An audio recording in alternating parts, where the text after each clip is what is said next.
Жыл басынан Риддерде интернет алаяқтық оқиғалары жиіленіп кетті. Толығырақ сюжетте.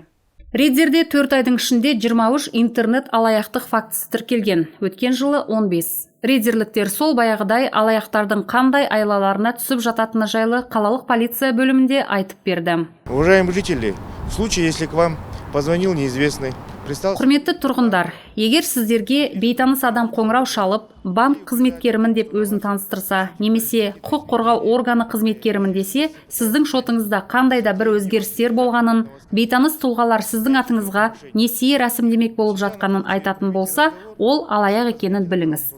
Бұл жағдайда сөйлесуді доғарыңыз, 102 арнасына немесе өз банкіңіздің кол орталығына хабарлаңыз. Полиция бөлімі мен интернет алаяқтық күнделікті тіркелуде. Өткен аптада қала тұрғыны өз табысын көбейту мақсатында инвестициялар сатып алу жолымен электронды биржаға кірген. 13 миллионнан астам сомаға алаяқтарға алданған. Қазір бұл жағдай бойынша оның банк шотынан ақша аударған бейтаныс тұлғаларды анықтау шаралары жүргізіліп жатыр.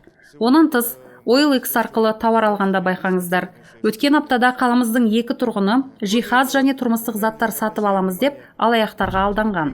Сомасы 500 мың және одан көп. Сондықтан тексерілген интернет дүкендерден ғана сатып алыңыздар. Сатушылардың толық мәліметін, дүкеннің нақты орналасатын жерін анықтаңыздар. Алаяқтың арбауына түспеу үшін тағы да қайталаймын. Құрметті тұрғындар, абай болыңыздар.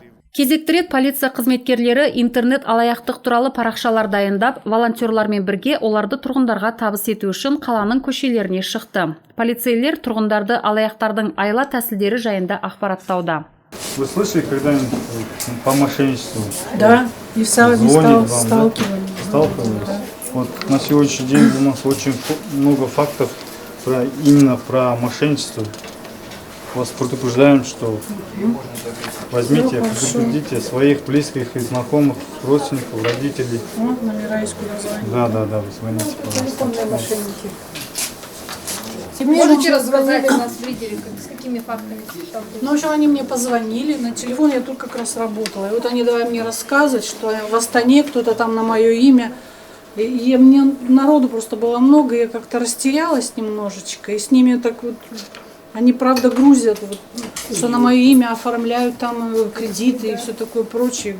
Алаяқтардың құрбаны болмау үшін жеке бас мәліметтеріңізді және карталық шот нөмірін айтпаңыздар, интернетте күдікті сатып алулар жасамаңыздар. Кез келген интернет алаяқтыққа күдік туындағанда 102 арнасына қоңырау шалыңыздар.